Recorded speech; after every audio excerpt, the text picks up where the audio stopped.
네, 오늘도 이렇게 예배 가운데 또 말씀 안에서 만날 수 있음에 감사합니다. 오늘도 주시는 말씀이 우리 삶의 방향이 되고 또 하나님 앞에서의 결단이 되셨으면 좋겠습니다. 우리가 요한계시록 벌써 13번째 시간인데요. 오늘 본문의 제목을 가지고서 하늘 보좌의 풍경을 보여주시며 교회를 위로해 주시는 하나님, 이라는 제목으로 말씀을 나누고자 합니다. 우리가 요한계시록을 읽을 때 그 뉘앙스와 분위기를 놓치지 말아야겠습니다. 특별히 여러분 첫 시간에 계시록을 나누면서 세 가지 방향을 놓치지 말자고 했습니다. 첫 번째로 요한계시록은 예수의 계시록이다. 묵시의 형식으로 예수님을 말한다. 그러니 요한계시록을 읽고 나면 예수님을 만나야겠죠. 예수님에 대한 사랑과 기대가 일어나야겠죠. 두 번째로는 미래에 대한 예측이 아니라 예언의 말씀이라는 겁니다. 여러분 예측은 뭐죠? 앞으로 어떻게 될지 되게 궁금해하는 거죠. 그래서 여러분 계시록을 보면서 앞날에 대한 궁금증을 그리고 어떤 호기심을 만족시켜 줄 거라는 생각을 하는 것은 잘못된 접근이라는 것입니다. 그런 호기심과 그런 어떤 궁금함을 가지고 계시록을 접근하고 해석하는 사람들이 참 많습니다. 그래서 때로는 그걸 가지고 누군가를 되게 공포감으로 몰아가죠. 그러나 여러분 예측이 아니라 예언입니다. 예언이라 하면 오늘의 말씀이라는 것입니다. 예언이라 하면 오늘의 말씀이 되어서 다가올 내일의 그날의 관점에서 오늘을 다시 한번 추스리고 그 완성될 천국의 시각에서 오늘의 우리의 삶에 주시는 위로와 경고, 어떤 도전들을 받아들이는 거죠. 그래서 계시록을 예언의 말씀으로 받아들인다는 것은 이 세상을 살아가는 우리 삶의 곳곳이 주님을 맞이할 자리가 되도록 만들어 가겠다라는 의지를 갖는 것입니다. 다시 말해 우리의 오늘이 오시는 주님을 기다리는 삶의 자리가 되겠다라는 소망을 갖는 것이죠. 예언의 말씀, 곧 오늘의 말씀이셔야 됩니다. 또한 무엇보다도 정말 이 계시록을 보면서 놓치지 말아야 할 것은 교회를 응원하고 위로하시는 메시지라는 것이죠. 자, 그런 측면에서 우리가 계시록을 읽으면서 이런 질문을 해보는 거죠. 나는 위로받고 있는가? 또 한 번 더 질문을 해볼 것은 그 위로는 뭐지? 라는 것이죠. 여러분 관계 속에서 위로받았다고 할 때 그 위로의 요소는 뭡니까? 저는 크게 두 가지인 것 같습니다. 첫 번째는 다시 한번 일어나 봐야겠다라는 힘이 생기고 의욕이 생기고 의지가 자라는 거죠. 두 번째는 성경이 말하는 위로의 또 다름은 이제 그 힘을 얻고 의지를 얻어서 어디로 가느냐라는 것입니다. 다시 한번 해봐야겠다라는 마음만이 아니라 그럼 어디로 갈 건데 라는 방향이 있어서 나아갈 방향이 분명해지는 것이 위로입니다. 특별히 여러분 거듭 말한 것처럼 우리의 방향은 위로죠. 네, 그래서 위로죠. 아멘. 하나님이 우리의 주신 은혜 안에서 위로를 더 바라보고 땅의 것에 매이지 않고 오늘을 살아가는 결단을 하는 것일 겁니다. 이러한 모습을 우리는 엘리야의 모습에서 보게 됩니다. 사진 하나 보여주시겠어요? 여러분 엘리야가 열왕기상 18장에 당시에 바알 선지자들과 큰 전쟁을 치르죠. 영적 전쟁. 소위 갈멜산 전투를 치릅니다. 거기서 하나님의 영광이 임합니다. 아무리 바알 선지자들은 자해를 하고 몸을 괴롭혀도 응답하지 않았던 하늘의 불이 여호와께서는 응답하시죠. 그래서 누가 진짜 신이냐가 분명해졌어요. 그런 상황에서 이스라엘 백성들이 하나님을 두려워하는 마음이 생깁니다. 그리고 바알 선지자들은 다 몰살하게 됩니다. 여러분 이 정도의 임팩트면 이스라엘 전역이 뭔가 좀 흔들리고 전역에 뭔가 변화의 물결이 일어나야 되는데 그리고 19장에 보면 이세벨이 살기가 등등해가지고 내 이놈 엘리야를 가만히 두지 않으리라. 이런 소식만 들리는 거예요. 엘리야 입장에서 얼마나 뻥쳤을까요? 그렇게 특심으로 그렇게 열심으로 이스라엘의 영적 현실을 타게 해보려고 몸부림을 쳤는데 고작 되돌아간 현실은 묵묵부답인 거예요. 그렇게 은혜의 현장에 있었던 이스라엘 백성들조차도 여전히 그들의 정체성을 숨기고 드러내지 않는 거예요. 왜요? 이세벨의 살기가 위협이 장난이 아니에요. 그래서 결국은 그 낙심된 마음을 안고 투벅투벅 광야로 가다가 이제 로덴나무 아래서 머물게 되죠. 그때에 하나님께서 찾아와서 하시는 말씀, 찾아오신 모습들이 19장 7절, 8절에 나와 있는데요. 같이 한번 읽어보겠습니다. 여호와의 천사가 또 다시 와서 어루만지며 이르되 일어나 먹으라. 내가 갈 길을 다 가지 못할까 하노라 하는지라. 이에 일어나 먹고 마시고 그 음식물의 힘을 의지하여 40주 40야를 가서 하나님 산 호렙에 이르니라. 아멘. 여기 보시게 되면 두 가지 요소가 있습니다. 천사를 통해서 먹이고 재우십니다. 먹이고 재우시고 다시 한번 일어나서 걸을 수 있는 힘이 생길 때까지 충분히 육체적인 힘을 갖게 하십니다. 다시 한번 의욕이 생길 때까지 그를 쉬게 하십니다. 여러분 누군가에게 우리가 위로를 할 때 우리의 시간에 우리의 어떤 생각의 속도에 따라오기를 촉구하는 것은 위로가 안 될 수 있습니다. 정신 차리세요. 지금 빨리 일어나세요. 지금 이럴 때가 아니에요. 어느 누군가에게는 긴 그 침체의 시간이 필요할 수 있다는 것입니다. 하나님 그 시간을 허락하고 계십니다. 근데 우리는 위로를 합시고 지금 이럴 때가 아니라고 곧 주님 오신다고 흔들어 깨우고 일어나오죠. 때론 누군가에겐 긴 이런 쉼의 시간도 필요한 것이죠. 더 나아가 그걸로만 끝난 게 아니라 엘리야를 어디로 데려가십니까? 하나님의 산에 아닌 계시의 산은 하나님의 말씀이 주어진다고는 호렙으로 이끌어가죠. 여기서 뒤에 보게 되면은 하나님께서는 불꽃과 지진과 바람 속에서 나타나지 않고 고요한 음성 중에 무엇을 들려주십니까? 이제 아람왕 하사엘을 세워라. 그리고 에훗을 세워라. 그리고 엘리사를 네가 이어갈 수 있는 선지자를 세워라 하면서 사명을 주시죠. 지진과 불꽃과 바람이 아닌 그 고요함 중에 찾아오신 하나님의 사인은 뭘까요? 메시지는 뭘까요? 엘리야야, 네가 그렇게 갈멜산 전투 한 방에 이스라엘이 바뀌길 기대했냐? 아니야. 나는 고요함 중에 지금도 일하고 있어. 이거 놓치지 마. 그리고 엘리야의 그 낙심된 마음에 다시 한번 나아갈 방향을 보여주십니다. 이게 바로 엘리야가 경험했던 위로인 것이죠. 일어나 힘을 주셨습니다. 말씀이 주어지는 호렙산에 머물러 거기서 하나님께서 뭘 원하신지를 다시 한번 듣습니다. 그리고 하나님의 시각으로 그의 변하지 않는 현실을 재직면하게 됩니다. 이게 위로였습니다. 다시 오늘 이런 엘리야에게 줬던 위로가 오늘 계시록 4장의 하늘의 풍경을 보여주심으로써 하늘의 보좌를 보여주심으로써 당시 교회 가운데 오늘 이 시대 우리 가운데 주시고자 하는 하나님의 위로이며 응원입니다. 표를 보시는 것처럼 여러분 요한계시록을 쭉 보게 되면은 크게 서론과 결론 사이에 4가지 한성이 있는데 우리가 첫 번째 한상 내용 속에 예수님이 영광스럽게 자신을 나타내 주시면서 각 교회에 보내는 편지의 내용을 살펴봤습니다. 그 각 교회 편지를 보내면서 요한의 마음은 어땠을까요? 정작 자기 자신도 반모섬에 갇혀 있었습니다. 그러면서 자기도 고나고 힘든 상황 속에 그 시대의 어려움과 형편 속에 타협하고 무너진 교회들, 물론 그 중에 잘하는 교회도 있었지만 대부분의 교회는 힘겨워하고 있는 그 현실을 마주하면서 얼마나 요한도 목회자로서 마음이 낙심이 되었을까요? 그런 그에게 다시 한번 하늘 풍경을 보여주시고 하늘로 그들을 올려 하나님의 관점으로 그 현실을 이해하도록 하나님께서는 새로운 환상의 시작에 하늘 보좌를 보여주셨던 것이죠. 여기서 주고자 하는 위로는 앞서 말씀드렸던 첫 번째 위로인 일으켜주심의 위로가 있었습니다. 우리가 이거 지난 시간에 살펴봤었죠. 그래서 요한에게 보좌에 앉으신 성부 하나님을 보여주셨습니다. 이것은 로마의 극심한 박해 중에 있던 교회를 일으켜주심이었죠. 2절 말씀을 보시는 것처럼 성령에 감동되었더니 보라 하늘의 보좌를 베풀었고 그 보좌에 앉으신 이가 있는데 요한에게 보좌에 앉으신 하나님을 보여주십니다. 보좌는 통치를 말합니다. 주권자를 말합니다. 거기에 앉아 계시다는 것은 하나님께서 온 우주의 통치자로서의 그 역사를 실행하고 계심을 보여주는 겁니다. 당시 교회 입장에서는 하나님이 침묵하시는 것 같고 그래서 답답했습니다. 답이 없는 현실이었습니다. 로마 황제가 그만큼 그 보좌가 더 커 보였습니다. 그런 그들에게 더 커 보이는 로마 황제의 보좌 너머에 더 진정한 하나님의 보좌가 계심을 보게 함으로 그 현실을 마주하며 견딜 힘을 격려하셨던 것이죠. 그래서 우리가 지난 시간에 이 부분을 이렇게 정리했었습니다. 하나님의 임재가 하나님의 영광이 우리의 땅의 여러 현실들을 직면할 수 있는 은혜를 준다. 다시 말해 우리는 세상을 바라볼 때 현실을 바라볼 때에 보여지는 사실보다 더 중요한 것은 그 너머의 진실을 볼 줄 알아야 된다는 거죠. 여러분 우리가 눈으로 보고 귀로 듣는 건 다 사실입니다. 그러나 그 너머의 진실은 뭐죠? 그 모든 걸 하나님이 다스리고 계십니다. 그 모든 걸 합력하여 선을 이루신다. 이런 시선을 뺏기지 않아야 된다는 것이죠.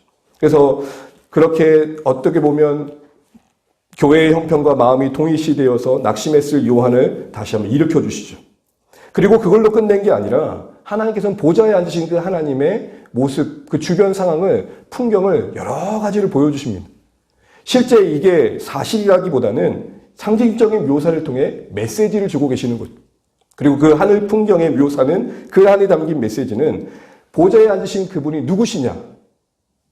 하나님의 성품과 그분이 무엇을 하시냐? 그분의 사역에 대해서 말하고 있더라는 것입니다.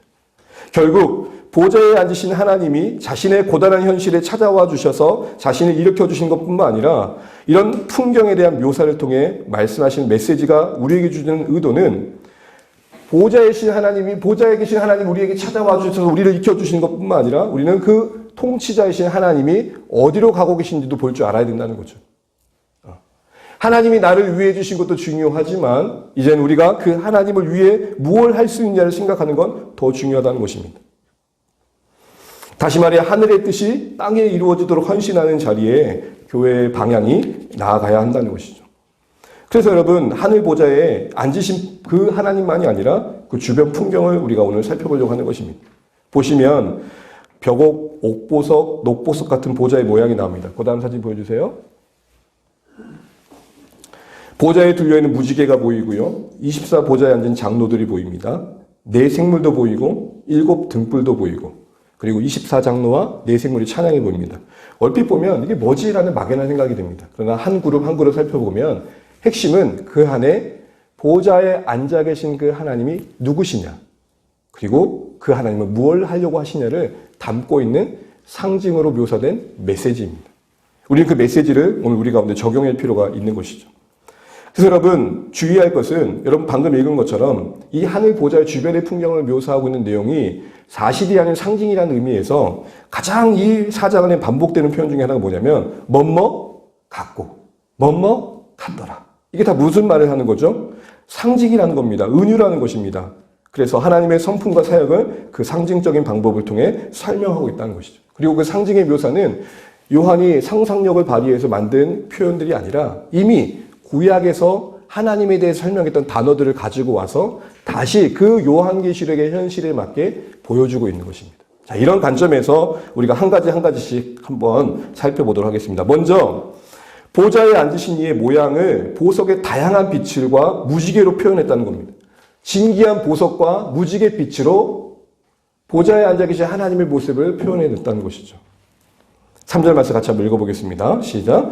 앉으신 이의 모양이 벽옥과 홍보석 같고 또 무지개가 있어 보좌에 둘렸는데 그 모양이 녹보석 같더라. 이것은 두 가지로 해석이 되는데요. 이 진기한 보석으로 보좌에 앉아 계신 하나님의 모습을 표현해내는 것은 그렇게 생기셨다라는 의미가 아니라 그렇게 비춰진다라는 의미예요. 그때 모양이 그런 뜻입니다. 그때 보석으로 그런 비춰지는 모습을 말씀하신 바의 내용은 뭐냐면 하나님의 영광스러운 광채예요. 여러분 누군가가 목욕탕 갔다가 딱 오면 얼굴빛이 달라 보이죠. 야. 그리고 안 하던 화장을 하시면 어때요? 야. 그런 느낌이 달라 보이는 것처럼 하나님이 보좌에 앉으신 그 모양이 여러 진기한 보석으로 표현된 것은 너무 아름답고 너무 장엄하고 너무 위험 있게 여겨진다는 거예요. 여러분 혹시 정말로 자연에 그냥 이런 들녘 말고 이런 협곡, 뭐 그랜드 캐년이라든지 아니면 백두산 그 위에 꼭대기 천지라든지 여러분 정말 기이한 자연 광경을 보시면 여러분 어떤 느낌이 드세요? 아니, 우리 앞동산보다 못하니 그런 마음 드세요? 어떻죠? 일단은 와 동해물과 제가 천지 가가지고 동해물과 백두산을 불렀다니까요. 정말 설명할 수 없는 아름다움. 바로 그런 하나님의 영광스러운 모습을 표현해내고 있는 겁니다. 그래서 여러분 한 예로 계시록 1장 26절 한번 읽어볼까요? 시작. 그 머리에 있는 궁창 위에 보좌의 형상인데 그 모양이 뭐와 같고? 남보. 여기서도 남보석이 등장하잖아요. 이런 보석으로 이미 구약에서도 하나님의 영광스러움을 표현해내는데 사용했다는 거예요. 이런 근거로 이건 하나님의 영광스러움을 말하는구나 라는 것이죠.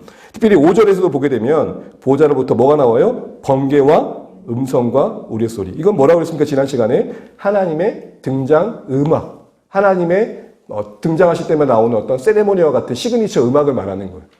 이 음악이 나온다는 것은 결국 모든 일들은 이 음악과 함께 등장하는 모든 일들은 다 뭘 의미하는 거예요? 하나님이 하고 계신 일이야라는 증거인 거죠. 여러분 저는 우리의 일상 속에 이런 귓가에 이런 우레와 같은 소리, 번개와 같은 소리가 좀 들리면 좋겠습니다. 이거 정말 하나님이 하고 계시는구나. 여러분 바울이 다메섹 상에 가다가 주변 사람도 전혀 느끼지 못했던 진동을 느끼고 빛을 보게 되죠. 그거는 바울 인생에 찾아오신 하나님의 임재였습니다. 우리의 일상의 여러 일들 속에서 평범 일들 속에 하나님 나에게 메시지 주시는구나. 그럼 부랑캉캉 하는 천둥과 같고 우레와 같고 번개와 같은 걸 좀 들으시면 좋겠습니다.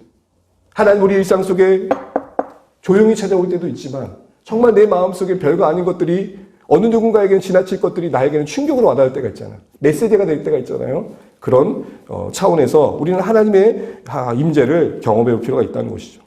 두 번째로는 이게 사실 맥락상 더 맞는 의미인 것 같은데요. 이 보석에 비유되어지고 무지개에 비유되는 것 중에 핵심은 뭐냐면 함께 따라해 주시면 좋겠습니다. 하나님은 반드시 완성하신다. 시작. 하나님은 반드시 완성하신다. 여러분 성경을 볼 때 드라마라고 보게 되면 플롯, 주요 구조가 있습니다. 여러분 잘 아시는 것처럼 창조, 타락, 구원, 구속, 교회 완성입니다. 이게 성경의 드라마라고 볼 때의 주요 플롯의 핵심 언어입니다.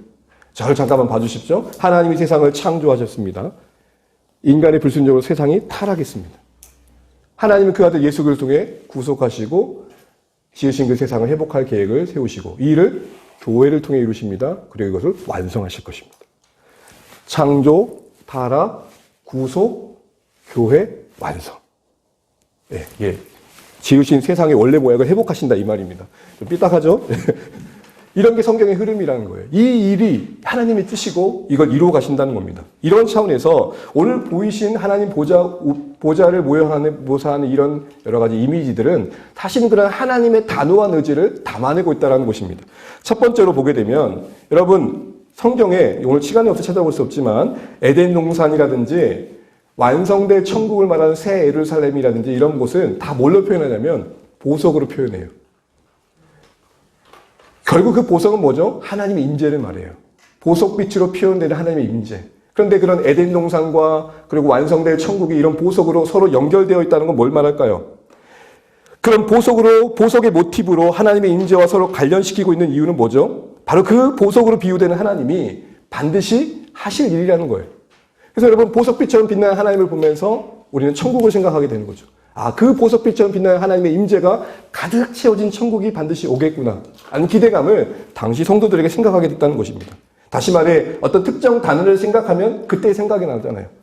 저는 코카콜라 하면은 빡세게 훈련받았던 사건이 생각나거든요. 그때 당시에 엄청 더운 여름이었는데 조교가 그 냉장고에서 막 나온 코카콜라를 몽실몽실 그 이슬 맺힌 거를 꺼내가지고 가지고 콕콕콕 마시는데 제가 바로 그 눈앞에 있는데 제 마음이 그랬어요. 그때 한 3주차 정도 됐거든요. 내가 훈련 마치고 중간 휴가 나갈 때 반드시 콜라를 먹으리라. 그래서 저는 첫 외출 때 롯데리아로 갔어요. 그래가지고 뭐 드릴까요? 카운트 물어보는 거예요. 콜라 주세요. 다른 거는 필요 없어요. 콜라 주세요. 어떤 단어나 어떤 상황이 떠올리게 하는 장면들이 있다. 그러니까 보석으로 비유된 이 하나님의 모습은 결국 그 하나님으로 충만한 천국을 성도들에게 떠올리게 했다는 거죠. 결국 지금 우리가 바라보는 그 열린 하늘 아래 이 보석으로 비유된 하나님의 모습이 장차 천국으로 당시의 신자들에게 연결될 수 있었던 기대감이었던 것입니다. 또 하나 더 중요한 것은 그 안에 뭐가 있습니까? 지금 무지개가 있습니다. 여러분 무지개를 하면 뭐가 떠오르죠? 그 다음 그림 보여주세요. 여러분 무지개하면 뭐가 떠오르세요? 노아의 언약. 당시의 성도들에게도 무지개 하면 뭐가 떠올라요? 홍수로 온 세상을 심판하신 뒤에 노아가 하나님 앞에 예배할 그때에 하나님께서 약속을 하시죠. 내가 다시는 물로 이 세상을 심판하지 않으리라. 이 세상의 보존을 약속하시고 또 다른 언약을 말씀하십니다. 그 오래전 과거의 언약을 무지개로 기억하시고 있다라는 것이죠. 그래서 하나님도 노아에게 약속하시는 겁니다. 내가 이 무지개를 기억하고 있겠다. 여러분 제가 여러분에게 저를 좀 기억해 주세요 하고 손수건을 드렸어요. 그래서 여러분이 이걸 정말 소중히 여겨주셔서 집안 한 곳에 이 손수건을 두고 있을 때마다 여러분 이걸 볼 때마다 누구를 생각해요? 제가 생각되어지겠죠. 근데 이거 뭐야 하고 버리면 아무런 의미가 없는 거죠. 하나님께서 무지개로 노아의 언약을 담아내고 계신 것은 잊지 않겠다라는 거거든요. 그리고 그 노아의 언약을 상징했던 무지개의 의미는 하나님이 만드신 이 세계를 이제 더 이상 물로 쓸어버리지 않고 더 아름답게 해 가시겠다라는 장차의 약속을 담고 있는 거였습니다. 다시 말해 심판 중 베푸신 하나님의 은혜였으며 그 언약이 바라보는 새 창조, 천국의 완성에 대한 소망을 담고 있는 것이죠.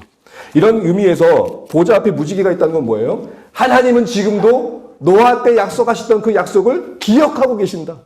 성도들아, 노아 때 약속하셨던 그 회복의 약속을 하나님은 지금도 붙들고 일해가고 계신다. 이걸 보여주는 거죠. 더 확인할 수 있는 것은 세 번째인데요. 여러분 5절을 보시게 되면 5절 말씀 보시면 함께 보시겠습니까? 5절 같이 한번 볼까요? 5절에 시작. 보좌로부터 번개와 음성과 우레소리가 나고 보좌 앞에 켠 등불 뭐가 있습니까? 7. 이는 하나님의 영이라. 7 영이라. 여러분 이거는 우리가 앞에 1장에서 한번 살펴봤는데 공식처럼 생각하셔도 될 것 같아요. 보좌 앞에 켠 등불 일곱은 곧 하나님의 일곱 영이다. 이건 어떤 장면을 당시 성도들에게 떠올리게 했냐면 구약의 스가랴 4장을 연결시켜 주는 겁니다. 스가랴 4장에서 어떤 일이 있었습니까, 여러분? 스가랴 4장의 문맥은 어떤 거였습니까? 당시에 스룹바벨이 포로 가운데서 돌아왔어요. 그런데 성전을 쌓아야 되는데 여러 방해 속에서 하다가 멈췄어요. 도저히 다시 할 수 없는 상황에서 하나님께서 스가랴를 통해서 격려하신 거였죠. 학계를 통해 책망하시고 스가랴를 통해서 다독이십니다. 그때 스가랴를 통해 주셨던 말씀이 뭐예요? 성전 등장대로 성령을 비유하셔서 반드시 성전을 짓을 거라고 말씀해 주셨던 장면이 나옵니다. 왜 성령을 성전 등장대에 비췄을까요? 성전을 건축하는 데 있어서 성전의 기물 중에 가장 중요한 것 중에 하나는 등잔대입니다.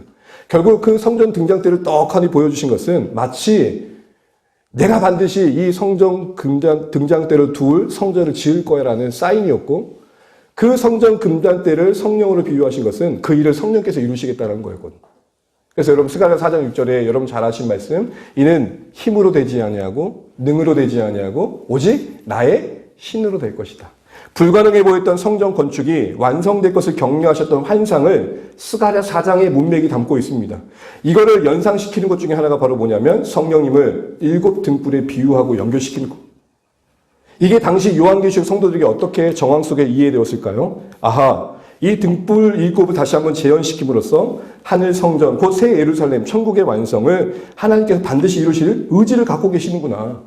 당시에 아무런 기대감도 없었던 스룹바벨에게 얘들아 포기하지 마. 나는 이 성전을 반드시 지을 거야 라고 보여주셨던 것처럼 당시 성도들에게도 로마의 압제 속에 있는 그들에게도 얘들아 포기하지 마. 하나님 나라를 내가 반드시 이룰 거야 라는 그 의지의 단호함을 표현해 주셨다는 것이죠. 여러분 여기서 어쨌든 보석빛에 비춰진 이 하나님의 보좌의 모양을 보면서 놓치지 말아야 하는 건 뭐냐. 이런 모든 빛은 소망의 빛이었다.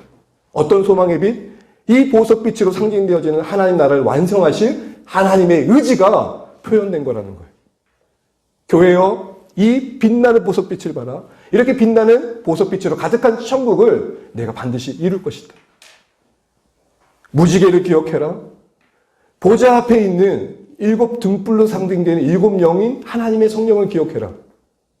스가랴의 4장의 스룹베벨을 통해 성전을 도저히 불가능했던 성전을 지었던 것처럼 너희들이 지금의 시점에서는 도저히 불가능해 보이는 하나님 나라가 반드시 이루어질 것이다.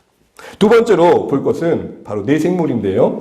안팎에 눈으로 가득한 6날개를 가지고 있고요. 그 내생물은 그 얼굴이 각각 다른 특징을 갖고 있었습니다.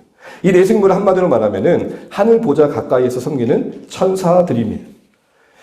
그래서 여러분 이들의 특징을 보게 되면 이들이 어떤 사역을 하고 어떤 모습인지를 알게 되는데요. 6날개는 일단 한 개보다는 두 개보다는 더 빠르겠죠. 여러분 자동차가 2000cc냐 3000cc냐에 따라서 속도가 다르죠? 그러니까 두 개짜리는 한 1000cc짜리 송사들 중에 천사 중에 4개 날개가 있거든요. 수랍들은 이건 한 2000cc 정도. 네. 날개 6개 몇 cc일까? 한 3000cc 이상 정도로 생각하시면 돼요. 그랜저급, 제네시스급. 그만큼 기동성이 좋고 신속한 천사들이었습니다. 천사들이 하는 뭐죠? 하나님 보좌 가까이서 하나님의 뜻을 섬기는 거죠. 근데 이들에게 온갖 날개에 뭐가 가득해요? 눈이 가득해요. 여러분 이 가득한 눈은 뭐예요? 모든 것을 살피시는 하나님의 시선을 말하는 겁니다. 그런데 독특한 게 이거예요. 이게 참 여러 가지 해석이 되는 부분인데 그래도 가장 건강한 해석 중에 하나는 이 다른 내 얼굴은 결국 뭐냐라는 거예요. 이때 이것은 모든 피조물을 대표한다는 거예요. 보세요. 한 얼굴은 어떤 모양이죠? 그 다음 사진을 보여주세요. 한 얼굴은 뭐예요? 사자 같아요. 사자는 짐승의 대표자죠. 송아지는 가축의 대표자라고 할 수 있습니다. 그리고 독수리는 날짐승의 대표자죠. 사람은요, 만물의 대표자죠. 이 대표자라는 이름으로 피조 세계를 상징한다라고 보고 있는 것이죠. 가까이에서 수행하는 네 생물이 각각 다른 얼굴을 갖고 있고 거기에 여러 눈이 있고 신속하게 날개가 있는 이 모든 것들은 결국 뭐냐? 하나님이 만드신 피조 세계에 하나님 계속해서 관여하고 계시다는 걸 말하는 것입니다. 모든 피조물의 원천이 하늘 보좌에 있을 뿐만 아니라 그 6날개와 가득한 눈을 통해 여전히 온 피조 세계에 충만하신 하나님의 통치를 보여주고 있는 것이죠. 그런 피조물을 대표하는 존재들로서 하나님이 피조 세계를 다스리는 그 일을 수행하는 천사들이 한 찬양이 뭐냐는 거예요. 자, 여러분 신무진들이 현장에서 이야기하는 애로상황과 탁상 공론에서 이야기하는 애로상황과 현실성이 어떤 게 더 있어요?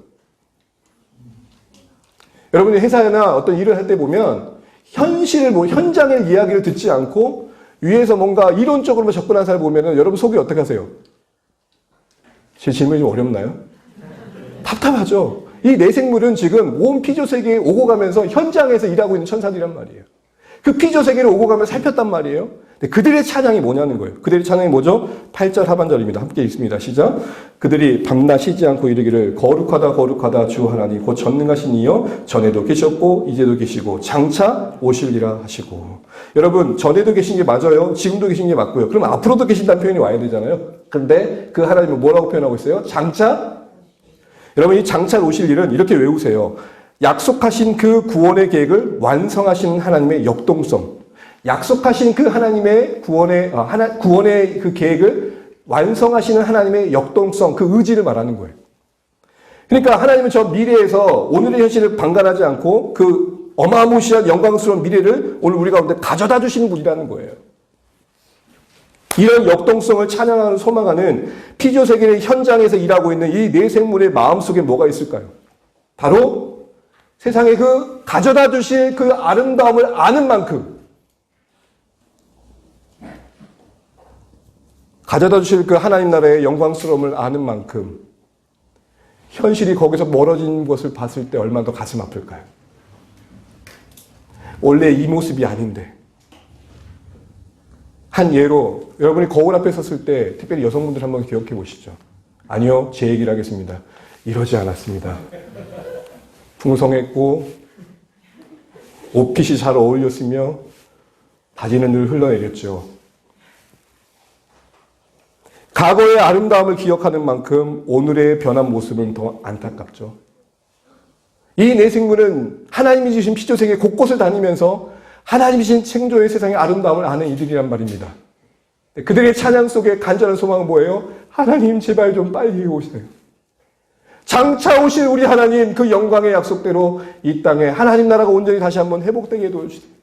에덴의 기쁨을 잃어버린 이 땅에 하나님 다시 한번 은혜를 주세요. 라는 탄식의 마음이 서려있는 찬양이라는 것입니다.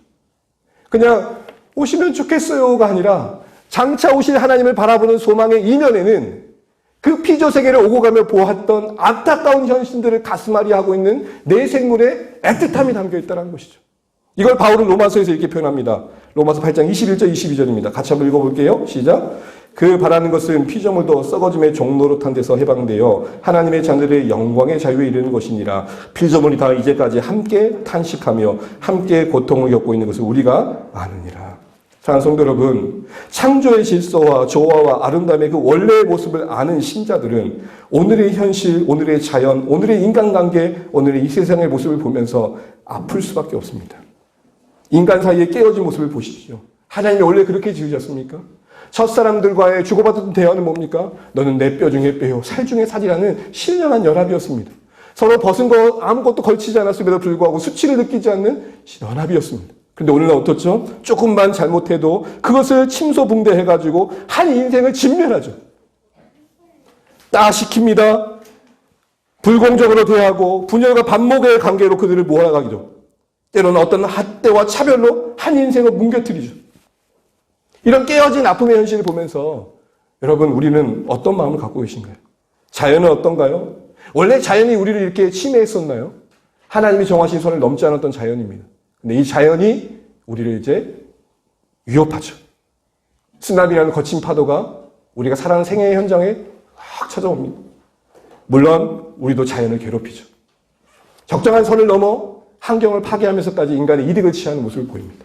이런 여러분 안타까운 현실을 보며 내 생물들은 뭘 찬양했던 거예요? 하나님 빨리 오셔요. 장차 오시겠다는 하나님, 그 하나님 오심으로 회복된 영광의 나라를 내가 사모합니다. 그 사모한 만큼 그 나라로부터 멀어져 있는 오늘의 현실을 안타까워하고 있는 마음이 있는 것이죠. 여러분 이 네 생물의 찬양 속에서 우리는 피조 세계의 탄식을 보게 되고 피조 세계가 뭘 기다리는지를 보게 됩니다. 뭘 기다릴까요? 영광스러운 하나님 나라가 임해서 죄인인 우리가 온전히 의인이 되어져서 창조 당시에 하나님께서 말씀하셨던 그 선언을 다시 듣고 싶으신 거예요. 듣고 싶은 거예요. 보시기에 심히 좋았더라. 우리를 다시 한번 돌아보면 좋겠습니다. 우리는 창조의 질서와 아름다움의 영광스러움을 기억하시는 신자들이십니까? 혹시 여러분 우리의 삶의 현실은 나만 행복하면 되지 정도에 머물러 계시지 않으십니까? 하나님이 우리에게 주시고자 했던 행복으로부터 멀어진 우리의 현실, 하나님이 지으신 세상의 아름다움을 잃어버린 이 세상의 고통에 여러분 귀 기울여 계십니까? 좋은 것만 보자. 아이고 안 그래도 힘든 세상 좋은 것만 보자. 물론 여러분 우리는 우리의 현실 속에 아름다운 것들이 가득하면 좋겠습니다.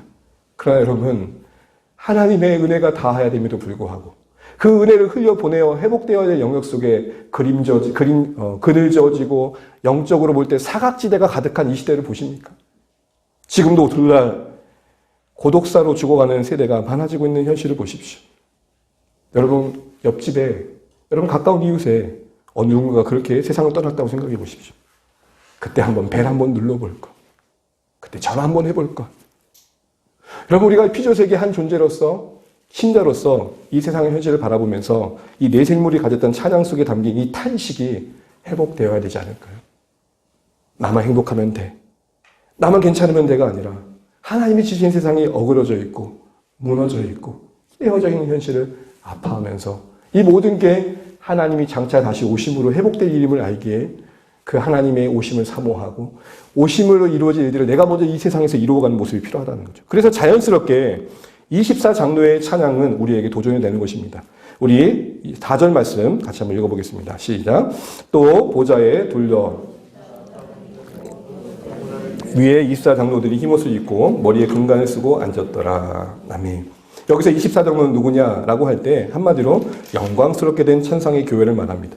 하나님의 백성을 말하는 거죠. 그렇게 보는 이유는 첫 번째로 이 24라는 숫자가 요한계시록 내에서는 하나님의 백성을 상징합니다.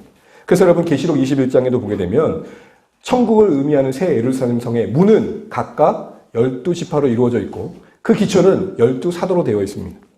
결국 천국은 바로 이 12지파와 12사도로 상징되어지는 신약의 교회와 구약의 이스라엘 백성들 속에 구성된 그 나라라는 것이죠. 근데 여러분 또 하나 볼 것은 이 흰옷, 이 면류관은 요한계시록 내에서는 하나님의 신실한 백성들에게 주어진 약속들입니다. 이 모든 것들을 종합해 볼 때 24장로는 뭐냐? 그 다음 방금 보여주세요. 보좌 주변에 보좌에 앉아있는 24장로는 누구냐? 바로 하나님의 백성들. 영광스럽게 된 하나님의 백성들. 우리가 천국 가면 누릴 그 영광을 상징하고 있다는 것이죠. 대표하고 있다는 것이죠. 그런데 이런 교회를 대표하고 있는 그들이 무엇을 찬양하고 있습니까? 11절 읽겠습니다. 시작. 우리 주 하나님이여 영광과 존귀와 권능을 받으신 것이 합당하오니 주께서 만물을 지으신지라 만물이 주의 뜻대로 있었고 또 지으심을 받았나이다 하더라. 아멘. 여기서 뭘 얘기합니까? 영광과 존귀와 권능은 하나님께 온전히 돌려드린 게 합당하다라고 말합니다. 그게 찬양의 핵심 내용입니다. 이 합당하다는 것은 당연하다는 거죠. 그 내용은 뭡니까? 모든 만물, 모든 피조세계가 인간과 자연과 온 우주가 원래 이 세상을 존재케 하신 하나님의 뜻대로 회복되어지는 것, 그래서 모든 곳에서 하나님이 높임받는 것, 하나님이 하나님 되어주심이 드러나는 것, 그게 당연합니다. 라는 고백을 교회가 하고 있는 것입니다. 피조세계의 탄식을 선창하고 난 뒤에 답가라도 하듯이 천상의 영광스러운 교회는 이 땅에 모든 피조세계에 하나님의 주인 되심이 드러나는 게 당연합니다는 찬양으로 화답하고 있습니다. 당연하다, 합당하다 이 말의 의미는 타협할 수 없는 교회의 소망이 되어야 한다라는 것이죠. 교회의 존재 목적은 이 땅에 창조주신 하나님이 하나님 되심이 온전히 모든 곳에서 인정되어지는 것입니다. 이걸 여러 가지로 표현할 수 있을 것입니다. 예배가 회복되는 것으로 말할 수도 있을 것입니다. 하나님을 인정하셨던 인생 속에 하나님이 주인 되심이 회복되는 것이죠. 다시 말해 이 교회의 존재 목적은 이 마땅한 찬양이 모두의 입술에서 터져 나오도록 수고하고 애쓰는 것이라는 것입니다. 신앙생활은 교양이 아닙니다. 신앙생활은 취미생활이 아닙니다. 이런 영광스러운 하나님의 회복의 역사에 동참하는 겁니다. 그래서 여러분 24장로들이 어디에 앉아 있습니까? 지금 보좌에 앉아 있습니다. 이때 보좌에 앉아 있다는 것은 하나님의 통치와 같은 방향에 서 있다는 것을 말하는 것입니다. 보좌가 뭘 의미해요? 통치를 말해요. 통치의 방향을 말해요. 하나님이 통치하신 방향에 함께 가는 존재가 교회라는 것입니다.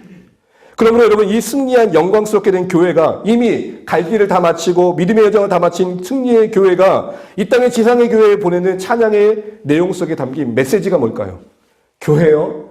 정말로 가장 우리가 놓치지 말할 것 중에 하나는 간절한 소망이 되어야 될 것은 이 땅에 하나님의 영광이 회복되는 것이다.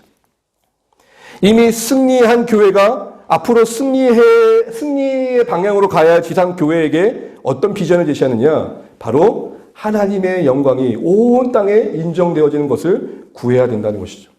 여기서 우리는 교회의 간절한 관심과 비전이 무엇인지를 생각해 봅니다. 이거를 우리는 하박국 말씀으로 생각해 볼 수 있을 것 같습니다. 우리 하박국 말씀 읽어보겠습니다. 시작. 이는 물이 바다를 덮은 같이 여호와의 영광을 인정한 것이 세상에 가득합니다. 사랑하는 여러분, 이 말씀 너무 잘 아시죠? 여러분, 물이 바다를 덮는다는 게 뭘까요? 여러분, 유대인의 생각 속에서 물은 하나님의 은총과 은혜를 말합니다. 바다는 하나님을 인정하지 않는 세상을 말합니다. 그래서 계시록의 문맥 안에서는 용으로 상징되어지는 사탄이 바다에서 나옵니다. 그의 또 다른 별명은 바다의 짐승입니다. 그래서 여러분, 계시록 21장에 보게 되면 천국이 완성된 새 예루살렘에 뭐가 없냐면 바다가 없습니다. 여러분, 천국 가면 바다가 없다는 말일까요? 수영도 못하는 걸까요? 아닙니다. 그때 바다가 없다는 것은 바다가 상징하는 의미가 없다는 것입니다. 유대인들에게 바다가 상징하는 의미는 뭐죠? 온갖 혼돈과 고통과 악입니다. 그래서 여러분, 복음서에 보면 예수님이 가끔 일렁이를 거친 바도 갈릴리 곳을 뭐 하시죠? 밟고 가시죠. 이 무슨 말이에요? 모든 혼돈과 고통을 다스리신 하나님. 여러분, 바로 이 하박국 2장 14절이 구약에서 바라봤던 이 비전이 우리가 다시 한번 이 땅의 교회가 바라봐야 할 비전이라는 것입니다. 바다와 같이 하나님이 인정하지 않는 세상 곳곳에 물로 상징되어진 하나님의 은혜가, 그 주권이 임하는 겁니다. 그 결과로 여호와의 영광을 인정한 것이 온 세상에 가득해지는 것. 이게 우리가 꿈꿔야 할 모습이라는 것이죠. 이걸 위해서 여러분, 너무 거창한 꿈을 꾸지 않았으면 좋겠습니다. 우리가 먼저 면류관을 내어드리는 그 주권의 순종함이 필요하다는 것이죠. 10절 말씀 읽어보겠습니다. 시작. 엎드려 세세토록 살아가시는 이에게 경배하고 자기의 간을 보좌 앞에 드림. 이건 뭘 의미한다고요? 전쟁에서 전적 항복을 의미하는 것입니다. 상대방의 왕에게 내 왕관을 내어주는 것은 내가 항복합니다라는 의미입니다. 하나님의 주권에 내가 먼저 항복합니다라는 의미로 면류관을 내어드리는 24장로들을 보십시오. 결국 이들의 행위가 우리에게 준 도전이 뭐죠? 여러분, 온 세상에 물이 바다 덮음 같은 은혜가 임하길 바라십니까? 하나님이 인정하지 않는 문신령들 속에 하나님의 주권이 회복되길 바라십니까? 그 시작은 내가 먼저 무릎 꿇음으로 시작된다는 것입니다. 24장로가 가장 먼저 했던 건 뭐냐면 자신들의 면류관을 먼저 내려놓는 것입니다. 상대방이 바뀌고 세상이 바뀌기를 바라는 마음을 접고 우리 자신이 먼저 바뀌기를 바라야 된다는 것이죠. 많이 들어보셨을 글입니다. 한 수도사가 남긴 글인데요. 내가 젊었을 때는 세상을 변화시킬 힘을 달라고 신께 기도했다. 하지만 중년이 되었을 때 인생이 얼마나 덧없이 흘러가는지 알게 되었다. 그래서 나는 작은 시도로 나와 가장 가까운 내 가족을 변화시키겠다는 마음을 정했다. 그러나 아무도 달라지지 않았다. 이제 죽음을 맞이하기 위해 자리에 누운 나는 문득 깨닫는다. 만약 내가 내 자신을 먼저 변화시켰더라면 그것을 보고 내 가족이 변화되었을 것을, 또한 그것의 용기를 얻어 내 나라를 더 좋은 곳으로 바꿀 수 있었을 것을, 그리고 누가 아는가? 세상까지도 변했을 줄. 사랑하는 성도 여러분, 24장로들이 먼저 면류관을 보좌 앞에 내어드린 것이 그 찬양에 합당한 모습이었습니다. 물이 바다 덮음 같이, 이 찬양을 하면서 집에 들어가가지고 자신의 하나님 앞에서의 하나님 주권에 순종하는 모습이 나타나지 않는다면, 일상에서 나타나지 않는다면, 이걸 바로 뭐랍니까? 언밸런스라는 거예요. 언밸런스. 하나님의 주권이 회복되기를 간절히 찬양했던, 피조세계의 탄식을 담고 있는 내 생물의 찬양에 응답했던 24장로의 찬양은 공허한 메아리로 마친 찬양이 아니라 면류관을 내어놓는 것으로 끝났습니다. 사랑하는 성도 여러분, 오늘은 여기까지 한번 살펴보고 마치도록 하겠습니다. 이와 같은 내용들 속에서 우리가 다시 한번 돌아볼 게 뭘까요? 하나님의 풍경에 여러분 가득했던 이 묘사들 속에서 우리는 뭘 봐야 됩니까? 하나님의 단호한 의지를 보셔야 됩니다. 지으신 세상과 피조세계를 향한 하나님의 의지를 보셔야 됩니다. 하나님의 열심을 가지고 하시고자 하는 그 방향을 보셔야 됩니다. 위로는 내가 하나님으로부터 격려받는 것만 끝나는 게 아니라 진짜 위로는 이제 진짜 우리가 위로 가야 돼요. 하나님이 가리키는 방향으로 나아가야 하는 것입니다. 내 생물의 찬양을 보십시오. 그 이면에 안타까움을 보십시오. 현장 신무자들로서 온갖 세상 곳곳을 다니는 내 생물들의 찬양을 보십시오. 그들이 바라는 건 단 한 가지입니다. 하나님 오십시오. 여러분, 교육이 바뀌고 시대의 어떤 시스템이 바뀌고 조직이 바뀌면 세상이 천국이 임할까요? 하나님의 임재를 대신할 수 있는 천국이 있을까요? 하나님의 임재를 대신할 수 있는 평강이 있을까요? 우리가 이 세상의 현실을 보며 가슴앓이하며 애도하기도 하고 공감하며 격려해 가지만 정말로 어떤 한계를 느끼셔야 됩니까? 하나님이 오시지 않으면 안 됐군. 타락한 교회의 현실, 어그러진 이 시대의 사회 법의 현실들, 말도 안 되는 불공정들, 대놓고 불법을 행하는 여러 모습들, 우리를 탄식하는 그 현실에 우리의 간절한 소망은 뭡니까? 하나님, 장차 오시기로 약속하시는 그 하나님, 아니 장차 오시겠다고 하시니 오십시오. 임해 주십시오. 무엇보다도 저의 완악한 마음에 임하셔서 결코 벗지 않으려는 이 면류관을 좀 내려놓게 해주십시오. 어떻게 하면 더 박수 받아볼까? 어떻게 하면 더 인정받아볼까? 어떻게 하면 내가 좀 더 드러나볼까 하고 쭈삣쭈삣대고 있는 내 모습을 가라앉히시고 내 면류관을 벗도록 먼저 내 안에 임해 주십시오. 이게 오늘 찬양 속에 24장로의 찬양과 내세모의 찬양 속에서 당시 교회 가운데 주시고자 했던 하나님의 마음이셨던 겁니다.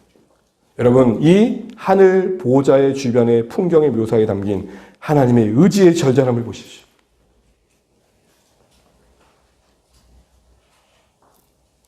이런 의지의 현실을 우리가 이뤄가는 현실은 녹록치는 않습니다. 이건 다음 주에 살펴보겠지만, 그러나 변함없이 모든 걸 주관해 가신 하나님 계심을 기억하고 장차 오실 이로 약속되어진 이 하나님의 의지와 열심이 꺾이지 않음을 기억하고 우리가 거기에 동참하는 겸손함, 거기에 동참하기 위해 내가 어떤 면류관을 내려놓아야 될지를 고민하는 오늘의 말씀 되시기를 주님의 이름으로 축복합니다. 네.